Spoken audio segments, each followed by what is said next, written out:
नमस्कार दोस्तों, मैं आदित्य शर्मा आपका स्वागत करता हूं उत्थान एकेडमी के ऑनलाइन प्लेटफॉर्म पर। सर पिछले 2-3 दिन से जो है तबीयत थोड़ी नासाज थी, इसलिए हमारे वीडियोस जो है मिस हो गए। आगे से हम कंटिन्यूटी बना के रखेंगे। अभी तक जो है हमने देख लिया था क्या कि ऋग्वैदिक काल में हमने ऋग्वेद को पढ़ लिया था, है ना। ऋग्वेद से संबंधित जितने भी फैक्ट थे सारे मंडलों को देख लिया था, और उन मंडलों में क्या प्रीलिम्स के पॉइंट ऑफ व्यू से जो भी प्रश्न बन सकते थे वो सारे हम कवर कर चुके थे। अब थोड़ा सा ऋग्वेद काल का राजनीतिक जीवन कैसा था, सामाजिक जीवन, आर्थिक जीवन, ये हम मेंस के पर्पज से नहीं देखेंगे, लेकिन प्रीलिम्स में अगर इनसे कहीं प्रश्न बनेगा तो कैसा प्रश्न बन सकता है थोड़ा हम देखते हैं, है ना। देखिएगा सर, सबसे पहले अगर राजनीतिक जीवन की बात करें सर, क्या राजनीतिक जीवन, देखिएगा राजनीतिक जीवन,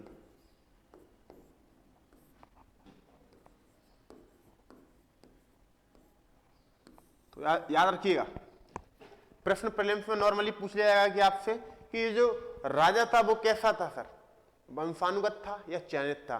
तो याद रखिएगा कैसा था तो वंशानुगत ही, कैसा था, वंशानुगत था। लेकिन सर इसके साथ वो निरंकुश नहीं था, क्या निरंकुश नहीं था, समझिएगा। वंशानुगत तो था, यानी कि राजा का बेटा राजा बनेगा, लेकिन वो निरंकुश नहीं हो सकता था। क्यों? क्योंकि निरंकुश ना होने के लिए उसके ऊपर अपन ने 2 समितियां बिठा दी थी। क्या? एक तो थी सभा और दूसरी थी समिति। भले ही राजा वंशानुगत है लेकिन वो निरंकुश नहीं हो सकता। अगर उसने निरंकुश होने की कोशिश की तो समिति को यह अधिकार था कि उसको वो हटा सके। क्या कर दे? हटा दे, और दूसरे राजा का क्या कर दे? निर्वाचन कर दे। बात समझ रहे हो? और सभा की भी जो सलाह जो भी है, अगर वो कोई एडवाइस दे रहा है तो राजा कैसा था? मानने के लिए बाध्य था सर, मानने के लिए बाध्य। कहानी समझ में आ गई? भले ही राजतंत्र है, वंशानुगत है, उसके बाद भी राजा कैसा नहीं है? निरंकुश। क्योंकि सभा और समिति को इतने पर्याप्त अधिकार है ऋग्वैदिक काल में कि वो राजा को क्या हटा सकती है। बात समझ में आ गई? नेक्स्ट, अगर हम इनके प्रशासनिक अधिकारियों की बात करें तो राजा को मिलता था एक पुरोहित। क्या मिलता है सर? पुरोहित, जिसका काम क्या है? राजा को सलाह देना या फिर राजा के लिए यज्ञ धार्मिक अनुष्ठान करना। ठीक है सर जी? क्या है? सलाह का काम है एक, और दूसरा क्या है? धार्मिक अनुष्ठान करने का कार्य है। ठीक है सर जी? देखिएगा नेक्स्ट, दूसरा जो प्रमुख है वो है सेनानी। ये राजा की जो भी सेना है उसकी देखभाल, उसकी जरूरतों का पूरा करना किसका काम है सर? सेनानी का काम है। और मान लीजिए कभी राजा नहीं है, राजा का अभाव है, तो उसमें भी सेना का प्रमुख कौन है सर? सेनानी। जनरली सेनापति की तरह इसको समझ सकते हैं। तीसरा जो व्यक्ति है वो क्या है? ग्रामणी। सर ये ग्राम का मुखिया होता था, लेकिन याद रखिएगा आजकल के ग्राम के मुखियों की तरह नहीं है। ग्रामणी की इस समय पे शक्ति जो है अच्छी खासी शक्ति है। किस प्रकार से? ये जो राजा को सेनाएं चाहिए ना, तो वो अलग अलग गांव से मंगाते थे, और इन गांव से सेनाओं को ले जाने का काम किसका है सर? ग्रामणी का है। पहली चीज। दूसरी चीज, ग्रामणी गांव स्तर पर जो भी राजा की भूमिका है वो कौन निभाएगा? ग्रामणी निभाएगा। गांव में काय की आपूर्ति है, क्या पूरा करना है, कैसे न्याय करना है, सारे काम कौन करेगा सर? ग्रामणी करेगा। तो 3 उसके अधिकारी हैं, कौन कौन से? पुरोहित, सेनानी और ग्रामणी। याद रखिएगा। देखिएगा नेक्स्ट, अगर ऋग्वैदिक काल में सेना की बात करें तो इस समय भी सेना कैसी है? अस्थायी है सर, है ना। कैसी है? अस्थायी है। जनरली इस टाइम की सेना के लिए एक शब्द आता है मिलिशिया। देखिएगा, मिलिशिया, समझने की कोशिश करना। देखिएगा, आपने गेम भी देखा होगा, एक मिलिशिया करके एक गेम आता है। देखिएगा, ये जो मिलिशिया सेना है इसका सिंपल सा अर्थ होता है मिलिशिया का कि मान लीजिए किसी कबीले ने, ए कबीले ने बी कबीले पे क्या कर दिया, अटैक कर दिया सर। बी कबीले को पता चला, अरे सर हम पे तो अटैक हो गया, तो वी कबीला क्या करेगा, जो भी उस कबीले के नव युवक हैं, नए नए लोग हैं, हट्टे कट्टे हैं, मजबूत हैं, उनको तत्काल वो बुला लेंगे और एक टेम्परेरी आर्मी जो है तैयार कर लेंगे। बात समझा गई? यानी कि परमानेंट सेना का कोई सीन नहीं है। अगर इनको किसी दूसरे कबीले पे आक्रमण करने जाना है या फिर कोई दूसरा क्लेम्स इन पे आक्रमण करने आएगा, तो ये कबीले के तत्कालिक जो भी युवा रहे होंगे उनको तुरंत जो है फौज में भर्ती कर लेते हैं। बात समझ में आ गई? ऐसी सेना को क्या बोलते हैं सर, मिलिशिया सेना, है ना। तो सेना परमानेंट नहीं है, अस्थायी है। ठीक है, देखिएगा नेक्स्ट, कर की अगर बात करें तो इस समय पे कर याद रखिएगा, कर हमेशा से दो प्रकार का होता है, ऐच्छिक, है ना, और एक कंपलसरी, यानी कि आपको देना ही पड़ेगा, अनिवार्य कर। तो देखिएगा इस टाइम पे जो कर है वो कैसा है, ऐच्छिक कर है, यानी कि आपका मन है तो दे दीजिएगा, नहीं है तो कोई समस्या नहीं है। और कर में भी ऐसा नहीं है कि बहुत पैसा वैसा देना है आपको या कोई अनाज वगैरह देना, क्यों? क्योंकि इस टाइम पे कैसे लोग हैं, पशुपालक लोग हैं, तो भूमि का भी इतना ज्यादा महत्व नहीं है। अब पशुपालन कर रहे हैं तो राजा को कर के रूप में भी क्या दे देंगे, दूध दे देंगे, दही दे देंगे, घी दे देंगे, वो भी अपनी इच्छा के अनुसार। बात समझ में आ गई क्या? और इस टाइम के कर को हम क्या बोलते थे सर, बलि। बस ये याद रखिएगा, ऋग्वैदिक काल के कर को क्या बोलते हैं, बलि। और बलि कैसा है, ऐच्छिक कर है, आपकी मर्जी है तो दे दीजिएगा, नहीं है तो कोई समस्या नहीं। इतनी सी बात समझ में आ गई।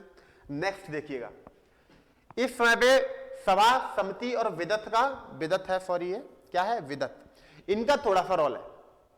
अब ये रोल किस प्रकार से देखिएगा, थोड़ा सभा की अगर बात करें, सभा की, तो इसका उल्लेख पहली बात तो प्रश्न बनता है 8 बार है। ऋग्वेद में सभा का उल्लेख कितनी बार है, 8 बार है। मैं पहले उल्लेख बता रहा हूं, समझिएगा। सभा का कार्य अगर पूछा जाए कभी भी, तो ये मंत्री परिषद की तरह बिहेव करती है। कैसे? मंत्री परिषद की तरह बिहेव करती है। अब प्रश्न पूछा जाएगा कि सभा में किन लोगों को शामिल किया जाता है, तो मैं आपको बता दूं, सभा में जो है कबीले के जो भी वरिष्ठ बुजुर्ग लोग रहते हैं, यानी कि एक अच्छे लोग जो होते हैं किसी भी राज्य देश में, है ना, एक सम्राट जो लोग रहते हैं, वो क्या होते हैं, सभा के सदस्य, यानी कि बुजुर्ग या वरिष्ठ लोग, है ना, सीनियर सिटीजन समझ लीजिएगा, एक सिंपल सा, बुजुर्ग या फिर वरिष्ठ, ऐसे लोगों को क्या बनाया है, कबीले का सदस्य बनाया है। उल्लेख कितनी बार है, 8 बार है। अब मैं आपको बता दूं, सभा को सदस्यों को क्या बोलते हैं, सभे। क्या बोलते हैं सर, सभे। नेक्स्ट अगर हम बात करेंगे समिति की, तो समझिएगा सर, समिति का उल्लेख है 9 बार। कितनी बार है सर, 9 बार। ठीक है, और मैं आपको बता दूं, समिति में अब प्रश्न बनेगा कि समिति में सदस्य कौन लोग होते हैं, तो समझिएगा, समिति में कबीले का प्रत्येक व्यक्ति सदस्य होगा, इंक्लूडिंग वुमेन्स, यानी कि समिति में कबीले में जो भी लोग हैं, चाहे महिला हो, बुजुर्ग हो, पुरुष हो, है ना, बालक बच्चे जो भी रहेंगे वो समिति के क्या रहेंगे, सदस्य रहेंगे। हो सकता है एक उम्र तय कर रखी हो, है ना, लेकिन जो है कबीले के सभी लोग समिति के सदस्य माने जाते थे, है ना। तो कबीले के सभी लोग, पहली चीज, कबीले के सभी लोग।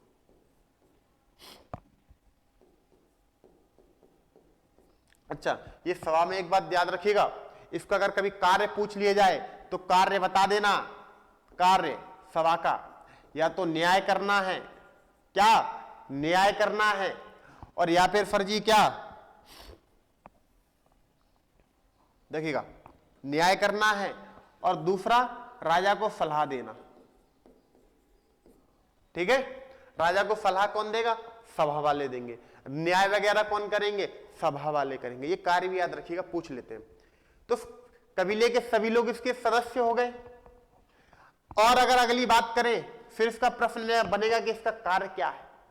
तो राजा को हटाना और नए राजा का चुनाव करना, ये किसको अधिकार है? ये समिति को अधिकार है सर। किसको? समिति को। बस ये याद रखिएगा, राजा को हटाना और नए राजा का चुनाव करना किसका अधिकार है? समिति का अधिकार है। देखना, हटाना और चयन करना है ना, नए राजा को चुनना, जो भी राजा रहा होगा उस टाइम पे, उसके बाद उसको चुनना किसका कार्य है? सर ये समिति वालों का कार्य है। ठीक है सर। नेक्स्ट देखिएगा, अगर बिदअत की बात करेंगे तो इसका उल्लेख है 122 बार। कितनी बार है सर ऋग्वेद में उल्लेख से प्रश्न पूछ लेते हैं, इसलिए मैं आपको बार बार बता रहा हूं। विदत का उल्लेख कितनी बार है? 122 बार है, 122। ठीक है सर जी। नेक्स्ट मैं आपको बता दूं तो ये सभा और समिति से ही कुछ लोग चुनकर कहां भेजे जाते हैं? विदत में भेजे जाते हैं। विदत से जो सबसे इंपॉर्टेंट प्रश्न बनता है वो याद रखिएगा, क्या? ये जो विदत है ना सर, विदत ये आर्यों की सर्वाधिक प्राचीन संस्था है। बस ये इंपॉर्टेंट है, आर्यों की सर्वाधिक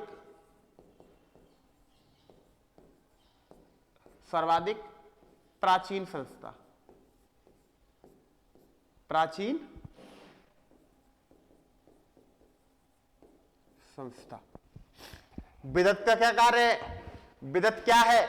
आर्यों की सर्वाधिक प्राचीन संस्था। ये बहुत ही इंपॉर्टेंट प्रश्न है, याद रखिएगा। विदत से उल्लेख कितनी बार है? 122 बार है, यानी कि ऋग्वैदिक काल में विदत का बहुत ज्यादा महत्व है, याद रखिएगा। अब इसका कार्य अगर आपसे कभी पूछ लिया जाए कार्य, तो कार्य सर सिंपल है, याद रखिएगा कि जब कोई कबीला दूसरे कबीले पे अटैक कर रहा है और उस कबीले पे जो भी वो लूट लाट के ला रहे हैं, तो कितना हिस्सा राजा को मिलना है, कितना हिस्सा पुरोहित को, कितना सेनानी को, और कितना अन्य कबीले का जो जन साधारण है उसको मिलेगा। ये कौन डिसाइड करेगी सर? विदत डिसाइड करेगी। यानी कि लूट के माल का बंटवारा, सिंपल से याद रखिएगा, लूट के माल का बंटवारा, माल का बंटवारा। इतनी सी बात समझ में आ गई क्या? लूट के माल का क्या? बंटवारा। तो इस तरीके से कुछ सभा, समिति और विदत से जो भी प्रश्न बन सकता है, इससे बाहर आपका कोई प्रश्न नहीं जाएगा। नेक्स्ट देखिएगा सर, अगर बात आप इनके न्याय एवं दंड व्यवस्था की करोगे, किसकी? न्याय एवं दंड व्यवस्था की, तो इस टाइम पे बहुत बड़े लेवल पर इतना जो है न्याय एवं दंड व्यवस्था की। न्याय का कार्य मैंने आपको बता दिया, कौन कर देगा? सभा वाले कर देंगे, है ना। और कोई ज्यादा बड़ी बात होगी तो फिर राजा के सामने ले जाया जाएगा। ठीक है। दंड व्यवस्था में सिंपल सा याद रखिएगा, अंग भंग। अगर किसी ने ज्यादा बड़ा कोई अपराध कर दिया है तो उसके शरीर का अंग वगैरह क्या है? काट दिया जाएगा, है ना। मृत्यु दंड इस समय नहीं दिया जा रहा है। क्या नहीं दिया रहा है? मृत्यु दंड। वो बात अलग है कि आपने राजा जी को मार दिया तो फिर पेले जाओगे, है ना। तो याद रखिएगा ये वाली बात। अगर बात तो मैं आपको एक और बता दूं, सबसे बड़ा जो अपराध है इस टाइम पे, क्या सबसे बड़ा अपराध है? वो क्या है? पशु चोरी है सर, पशु चुराना। क्या है? पशु चुराना। और पशुओं में क्या? गाय की चोरी। अगर किसी का पशु चुरा लिया आपने तो फिर आप नहीं बचोगे। बात समझ रहे हो? क्योंकि इस टाइम की जो अर्थव्यवस्था पशुपालन वाली अर्थव्यवस्था है ना। देखिएगा नेक्स्ट, स्त्रियों की दफा की बात करेंगे हम, है ना। देखो ये मेंस का नहीं है, इसलिए कोई भी कंफ्यूज मत होना। यहां से ये जो मेंस के टॉपिक हैं, इनमें से प्रीलिम्स के लिए क्या प्रश्न बन सकते हैं, हम सिर्फ बस वो देख रहे हैं, है ना। इसके बाद इतना कर लेंगे तो प्रीलिम्स में आपका ऋग्वेद काल से कुछ भी जो है बाहर नहीं जाएगा, आई एम गारंटेड। नेक्स्ट देखिएगा, स्त्रियों की दशा इस टाइम पे बहुत अच्छी थी सर। कैसी थी? बहुत अच्छी थी।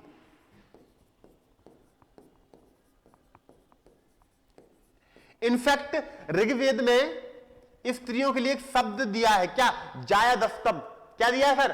जायदस्तम। अर्थात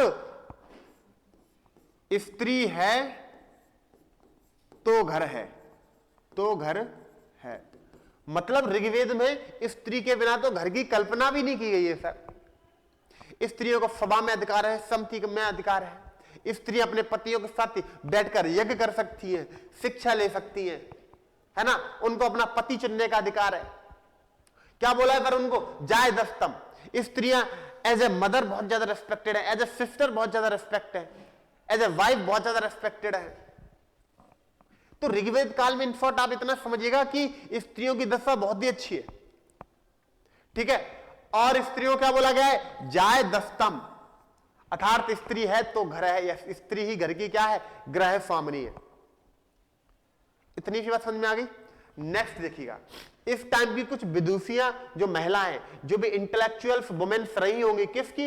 ऋग्वैदिक काल की, है ना, ऋग्वैदिक पीरियड्स की। देखिएगा, पहली कौन है? लोपामुद्रा, विश्वरा, अपाला, ये घोषा है ना, क्या घोषा, सिकता और सचिपोलामी, ये कौन है? ऋग्वैदिक कालीन इंटेलेक्चुअल्स वुमेन्स हैं। कौन कौन सी? एक बार और देखिएगा, लोपामुद्रा, विश्वरा, अपाला, घोषा, सिकता और सचिपोलामी।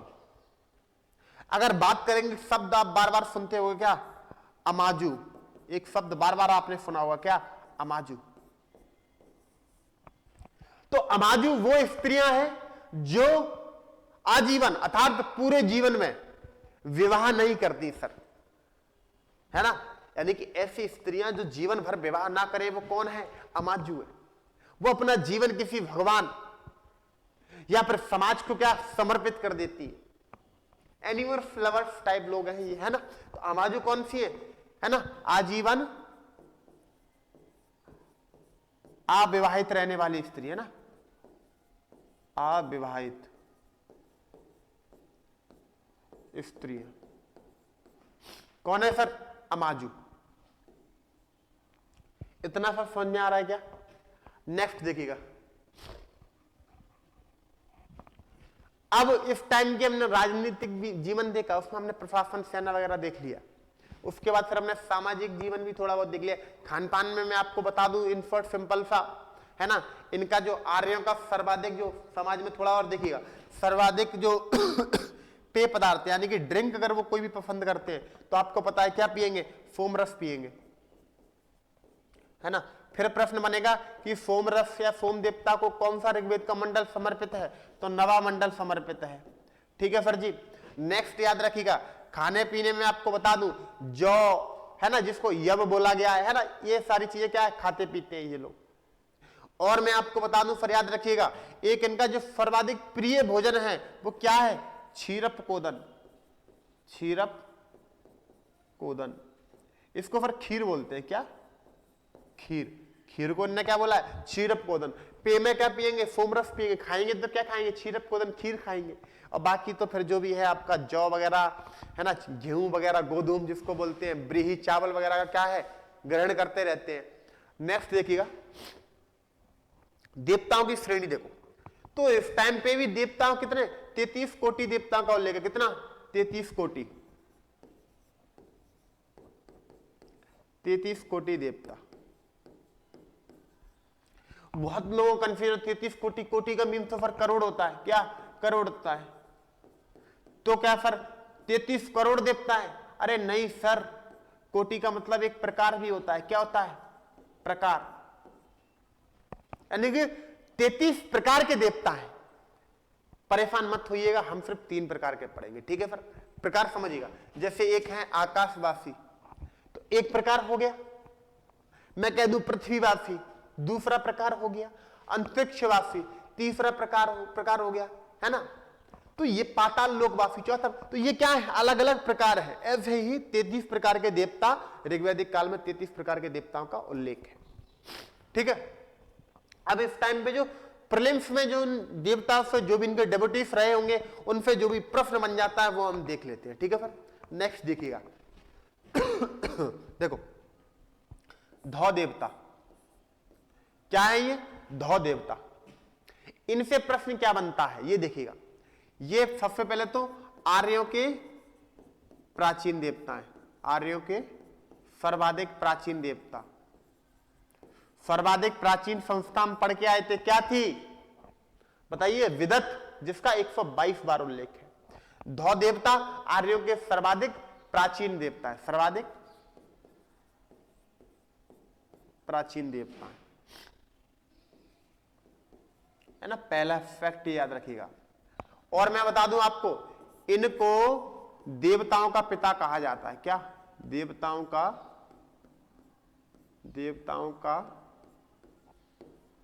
पिता कहा जाता है। किनको? धौ देवता को। वरुण देव को मैं आपको बता दूं, सबसे पहले जो आपको याद करना है वो याद करना, इनको क्या बोलते हैं? ऋतस्य गोपा।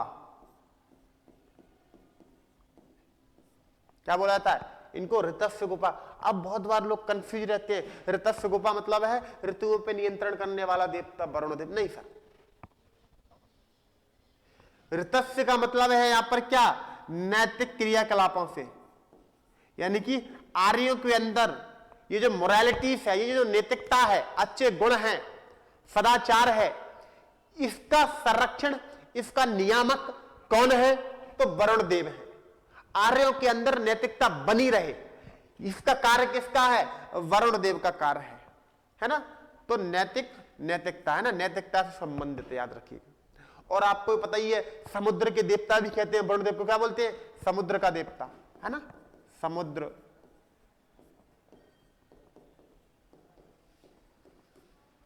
ठीक है सर जी। नेक्स्ट अगर हम बात करेंगे मित्रदेव की, किसकी? मित्रदेव की। तो फिर इनको बोलते हैं संधि का देवता। किसका बोलते हैं? संधि का देवता, है ना, गॉड ऑफ ट्रीटी। कहीं कहीं मैं आपको बता दूं, इनके साथ सीन आपको मिल जाएगा। क्या? कहीं कहीं आपको ये जो मित्र देवता हैं, जैसे आप ईरानियन ग्रंथ उठाओगे तो उसमें एक शब्द आता है बार बार, क्या? मित्र, है ना। और ये मित्र शब्द है सूर्य के लिए। तो कहीं कहीं किताबों में आपको मित्र का कंसेप्ट किसके पास जोड़ने की कोशिश की जाएगा? मित्र, और इनको सूर्य देवता बताए जाने की कोशिश की जाएगी। लेकिन हमने इनको संधि का देवता इसलिए कहा क्योंकि जब मैंने आपको बोगाज कोई अभिलेख पढ़ाया था, क्या बोगाज कोई अभिलेख बताया था ना, 1400 बीसी पुराना, इनमें 4 देवताओं का उल्लेख था। कौन कौन सा था? इंद्र था, मित्र था, वरुण और नाशत्य। ये जो मित्र है इसी को हमने क्या बोला? संधि का देवता बोला। क्या इतनी भी बात समझ में आ गई? नेक्स्ट देखिएगा सविता। संभवतः ये सूर्य की पत्नी है। क्या है? सूर्य की पत्नी है। अब सविता का उल्लेख क्यों है? क्योंकि मैंने आपको बताया था ऋग्वेद का ये जो तीसरा मंडल था, तीसरा थर्ड मंडल किसका? ऋग्वेद का, वो किसको समर्पित था? सविता देवी को समर्पित था। उसमें लगा था ओम भूर्भुवः स्वः तत्सवितुर्वरेण्यम। ये क्या है? ये सविता देवी के लिए क्या है? मंत्र है। कौन से मंडल में? तीसरे मंडल में। और तीसरे मंडल की रचना किसने की थी? याद रखिएगा, विश्वामित्र ने की थी। किसने? विश्वामित्र ने। तो याद रखिएगा सूर्य की पत्नी सविता, है ना। उषा की अगर हम बात करेंगे, उषा, तो इनको प्रभात की देवी भी कहते हैं ना, सुबह की देवी, है ना, God of morning, goddess of morning. क्या बोलते हैं? गॉडेस ऑफ मॉर्निंग, है ना, सुबह या भोर की देवी, है ना, सुबह या भोर की देवी।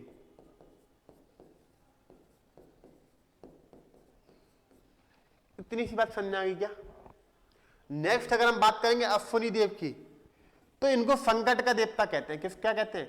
संकट का देवता, संकट का देवता। और मैं आपको बता दूं, इनको जो है चिकित्सा का भी देवता कहते हैं। किसका? चिकित्सा, है ना, यानी कि ये देवताओं के डॉक्टर थे। देखिएगा, चिकित्सा का देवता।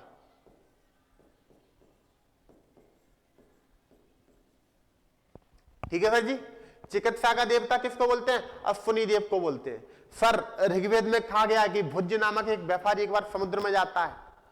समुद्र में उसकी क्या है? नाव टूट जाती है बड़े तूफान के कारण। तो वो अश्विनी देव को स्मरण करता है। अश्विनी देव 100 पतवारों वाली नाव भेज देते हैं। तो संकट के समय पे आर्य लोग किसको जो है याद करते थे? अश्विनी देव को याद करते थे। और एक जगह पर ऋग्वेद में यह उल्लेख है कि एक बार एक व्यक्ति के जो है पैर कट जाते हैं, अश्विनी देव को याद करता है और उसको वो दोनों पैर वापस उसके जुड़ जाते हैं। अश्विनी देव उसको उसके दोनों पैर वापस करवा देते हैं। तो उनको चिकित्सा का भी देवता कहा जाता है। और अगर आपने महाभारत देखा होगा तो नकुल सहदेव उस टाइम के पूरे आर्यवर्त के सबसे बड़े डॉक्टर थे, चिकित्सक थे, और उनको क्या बोला जा रहा है? अश्विनी कुमार। तो यही अश्विनी देव है ना वो वाले, याद रखिएगा। नेक्स्ट अगर बात करेंगे पूफन, कौन है ये? पूफन। पूफन है सर पशुओं के देवता। क्या है? पशुओं के देवता। ठीक है सर जी, पूफन क्या है? पशुओं के देवता। मान लीजिए आर्य लोग अभी पशुपालक हैं, गाय के बछड़ा चाहेंगे या बछड़ी चाहेंगे, वो चाहेंगे कि फीमेल काऊ जो है वर्थ ले, जन्म ले, तो वो करेंगे अरे सर, अरे पूफन सर जो है हमको क्या करना चाहिए, हमको गाय के, जो हमारी गाय है उसको एक फीमेल बेबी जो भी है दे दो, भैंस हो कोई भी हो सर। इस टाइम पे आर्य अपने पशुओं की समृद्धि, स्वास्थ्य है ना, पशु जो आगे का गौवंश है उसके लिए प्रार्थना किससे करेंगे सर? पूफन देवता से करेंगे। तो पूफन देवता कौन है? पशुओं के देवता है। नेक्स्ट अगर हम बात अदिति की करेंगे तो इनको देवताओं की माता कहते हैं। क्या कहते हैं? देवताओं की माता, याद रखिएगा, देवताओं की माता। और मैं आपको बता दूं, अदिति से याद रखिएगा, प्रत्येक वंदन से मुक्त करने वाली देवी कौन है? अदिति है ना। वंदनों से मुक्त करने वाली देवी कौन है? अदिति देवी है। और इनको क्या बोलते हैं? देवताओं की माता। देवताओं का पिता किसको बोल रहे थे? धौदेव को, जो आर्यों का सर्वाधिक प्राचीन देवता भी है। इतना सब कुछ कर रहे हैं तो एक चीज याद रखना, जब देवताओं की बात चल रही है, ऋग्वैदिक काल में आर्यों का जो सर्वाधिक लोकप्रिय देवता है, कैसा सर्वाधिक लोकप्रिय देवता है, वो याद रखिएगा कौन है? इंद्र है सर। कौन? इंद्र। और इसके लिए ऋग्वेद में कितने? 200 सूक्त हैं, सॉरी 250। कितने सूक्त हैं? 250 सूक्त हैं। ठीक है सर जी। इंद्र के बाद जो नेक्स्ट सर्वाधिक लोकप्रिय है वो है अग्नि। अग्निदेव, इनके लिए सर 200 सूक्त है। कितने? 200 सूक्त है ऋग्वेद में। तो सर्वाधिक लोकप्रिय ऋग्वैदिक काल में कौन है? इंद्र है। इसमें कंफ्यूज मत होना, है ना। देखिएगा नेक्स्ट, हमने आकाशवासी देवता देख लिए जितने भी थे। अब नेक्स्ट देखिएगा, अंतरिक्षवासी देवता देखिएगा, है ना। अंतरिक्ष यानी कि स्पेस में रहने वाले जो भी देवता है वो देखिएगा। सबसे पहले इंद्र, तो मैंने बताया सर्वाधिक, पहली बात तो सर्वाधिक लोकप्रिय याद रखना है। सर्वाधिक लोकप्रिय देवता ऋग्वैदिक काल का कौन है? इंद्र है। और दूसरी चीज क्या याद रखना है? इसके लिए कितने? 250 सूक्त हैं। कितने? 250 सूक्त है। और मैं आपको बता दूं, ये जो इंद्र है काय का है? ये भी वर्षा के देवता है। किसके हैं? वर्षा, बिजली आदि के देवता है ना, वर्षा के देवता है। इतनी सी बातें समझ में आ गई। नेक्स्ट अगर इंद्र नहीं, यहां पे क्या है? ये रुद्र। दूसरा अंतरिक्षवासी देवता कौन सा? रुद्र। इन्हीं से आगे चल के बनेंगे कौन? शिव। कहा जाता है ये रुद्र हड़प्पा के जो पशुपतिनाथ थे उन्हीं का क्या है? विवर्तन हुआ किसमें? रुद्र देवता में। और रुद्र से ही आगे निकल के आए कौन? शिव वाला जो कंसेप्ट है, यानी कि महादेव। समझिएगा, शिव को या रुद्र को या फिर पशुपति को क्या बोलते हैं? कृत्यवास। अर्थात कृतवास का मतलब होता है खाल धारण करने वाला, यानी कि जो चमड़ी जो होती है, खाल यानी कि चमड़ी, ये जो भी चमड़ी जो पहनते हैं ना, तो खाल धारण करने वाला। भगवान शिव क्या पहनते थे? बाघ की खाल पहनते हैं, मृगों की खाल पहनते हैं, है ना। तो इनको क्या बोला है? कृतवास बोला है, खाल को धारण करने वाला। उसके बाद अगर बात हम मरुत की करेंगे तो ये थार नहीं है, इसको भारत का थॉर कह लो, है ना। हॉलीवुड मूवी देखिए ना, थॉर, है ना, गॉड ऑफ थंडर, तूफान का देवता। तो मरुत क्या है? आंधी तूफान के देवता है। किसके? आंधी तूफान के देवता, आंधी तूफान के देवता, है ना। इसलिए मैंने इनको कह दिया भारत का थॉर। ठीक है सर जी, थॉर और याद मत करना, मजाक वाली बात है। मरुत क्या है? आंधी तूफान का देवता। ठीक है, देखिएगा फिर नेक्स्ट। अब है पृथ्वीवासी, जो भी देवता पृथ्वीवासी है उनको देखिएगा।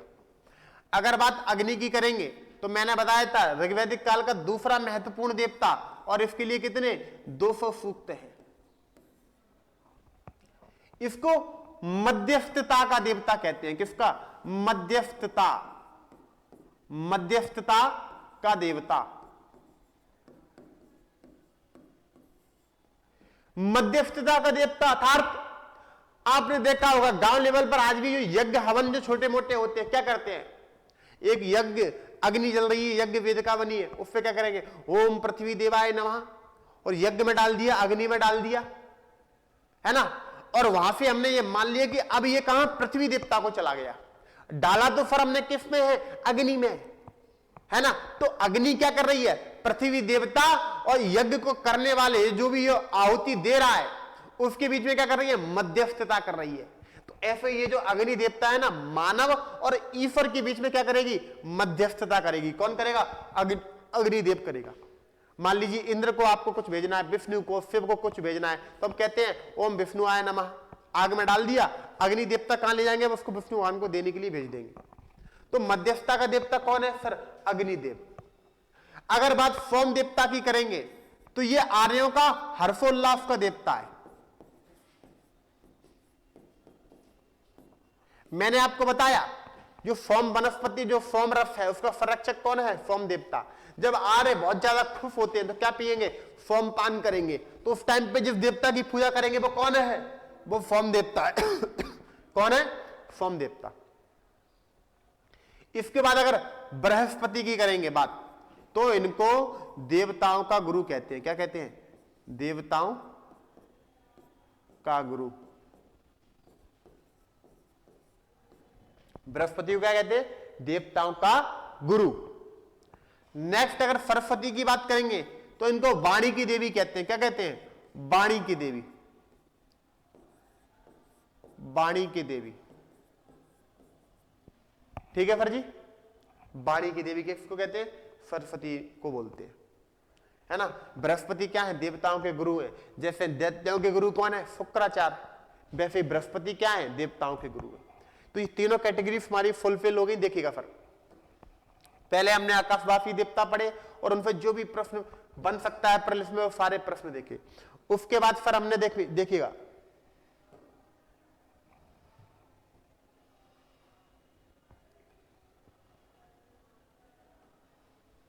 उसके बाद हमने क्या देखा?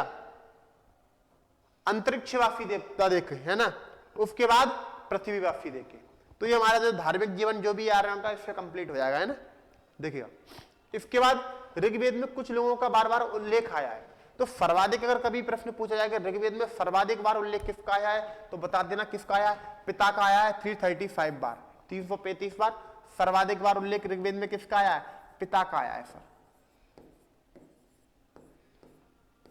है ना। और सर्वाधिक बार उल्लेख पिता का आया है, इसीलिए तुम ऋग्वैदिक काल को क्या बोलते हैं? पितृसत्तात्मक समाज। क्या बोलते हैं? पितृसत्तात्मक समाज।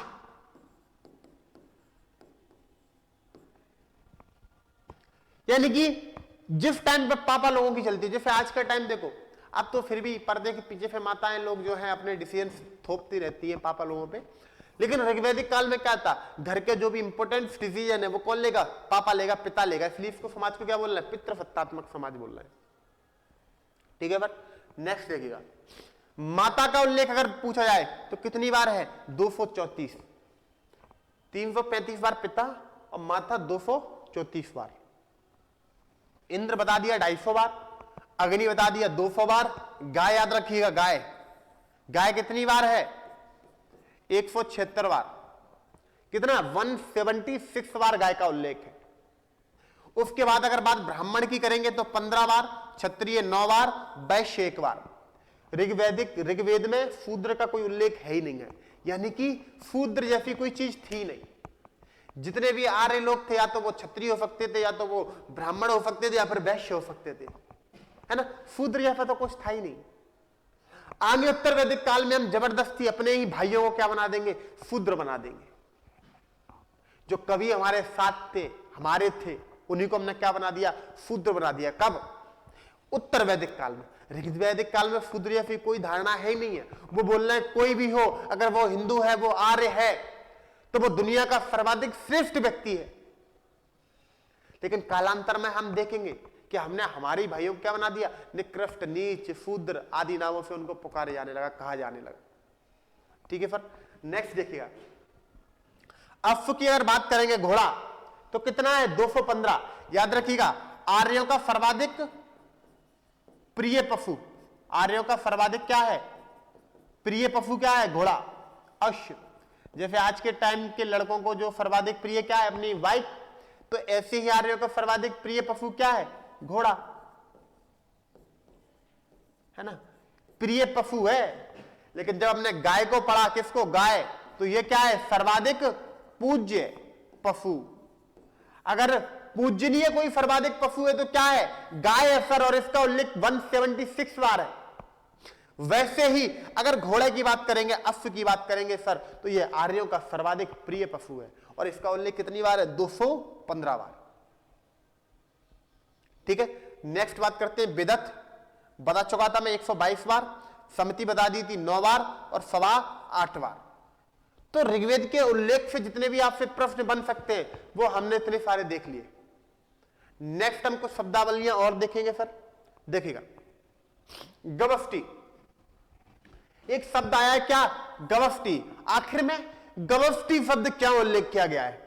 मैंने बताया आर्यों में गायों का बहुत ज्यादा महत्व था, तो उन्होंने अपने जीवन की जो साधारण जो शब्दावलियां थी, बोलचाल की भाषाएं थी, उनमें भी गाय को ऐड करने की कोशिश की है। गवष्टि शब्द बोलते हैं हम युद्ध के लिए। किसके लिए? युद्ध के लिए। अब जो आर्य हैं वो युद्ध ही गायों के लिए कर रहे हैं कि हम दूसरे कबीले पे अटैक करें और वहां पे क्या उनकी गायों को जो है छुड़ा के लाएं, कब्जा लाएं। कौन? आर्य लोग। तो देखिएगा, गवष्टि का अर्थ होता है सर गायों की खोज, यानी कि गायों के लिए जो लड़ाइयां लड़ी गई उसको क्या बोला? उस युद्ध को क्या बोला? गवष्टि बोला, गायों की खोज। और गवष्टि काय के लिए प्रयोग कर रहे हैं? युद्ध के लिए प्रयोग कर रहे हैं, है ना, गवष्टि शब्द का। नेक्स्ट क्या है?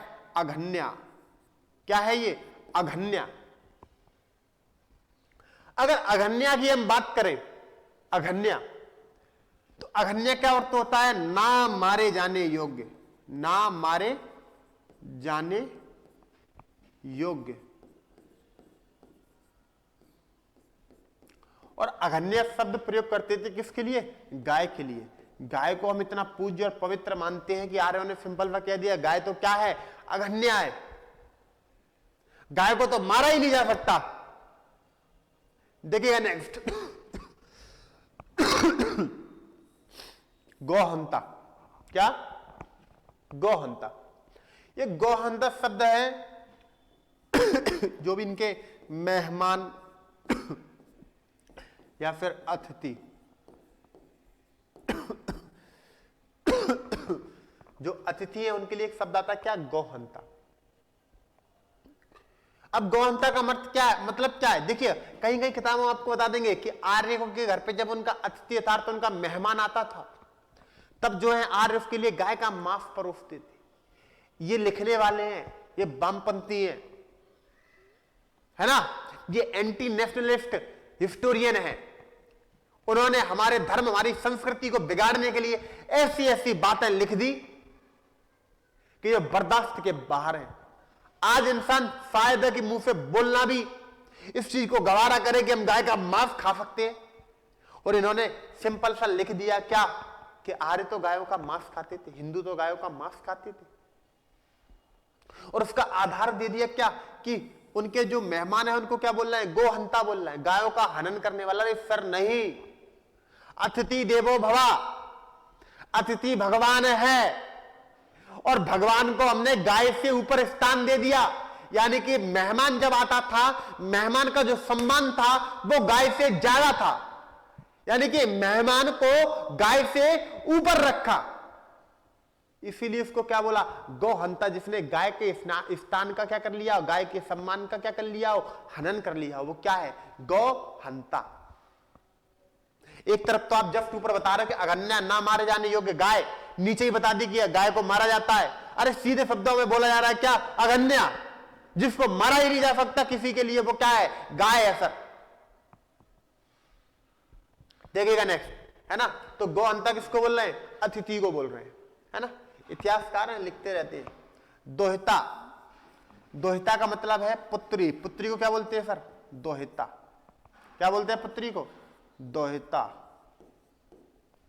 गाय को दोहने वाली, गाय को दोहने वाली कौन है, दोहिता, है ना, पुत्री। दोहित्र बता दूं मैं आपको, तो ये किसको बोलते हैं, पुत्र को बोलते हैं। ठीक है सर जी। गोधूली, क्या है ये, गोधूली। ये जो शाम का टाइम होता है ना, शाम, है ना, शाम का वाला टाइम, शाम वाला समय जो होता है ना, संध्या का जो टाइम होता है,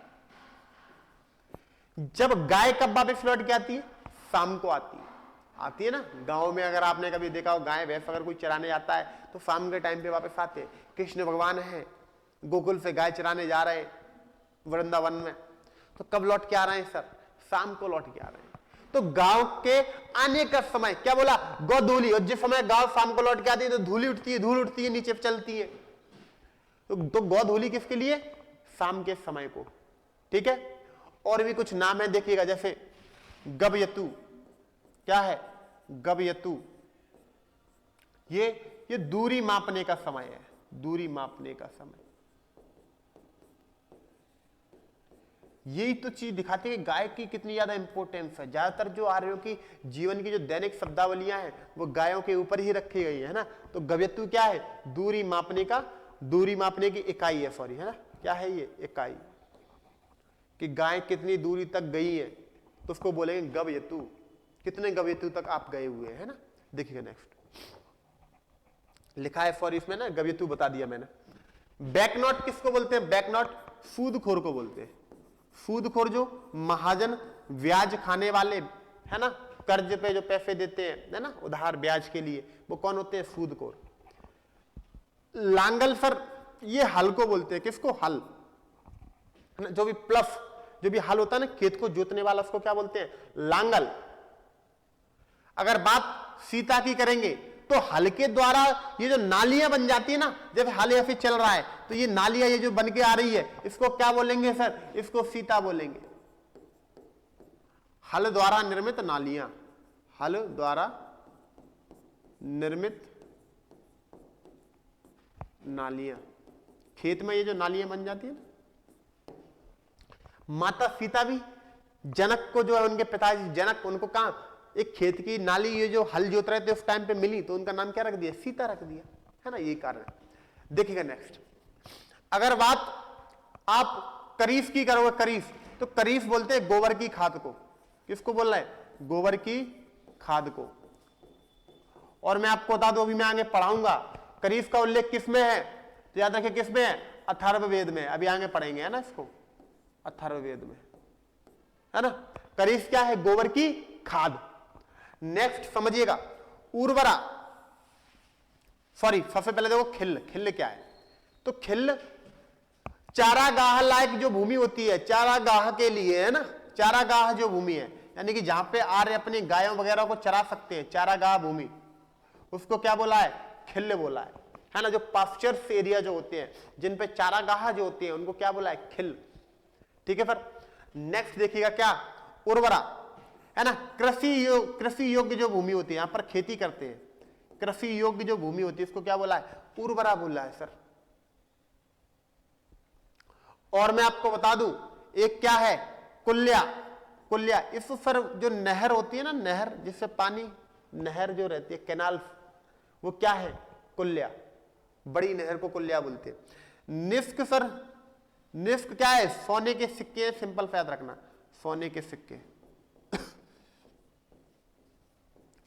पहले क्या था, स्टार्टिंग में ये क्या था, निष्क, सोने का हार था, सोने का हार। और कितने, 18 लड़ियों वाला था सर। कितना, 18 लड़ियों वाला।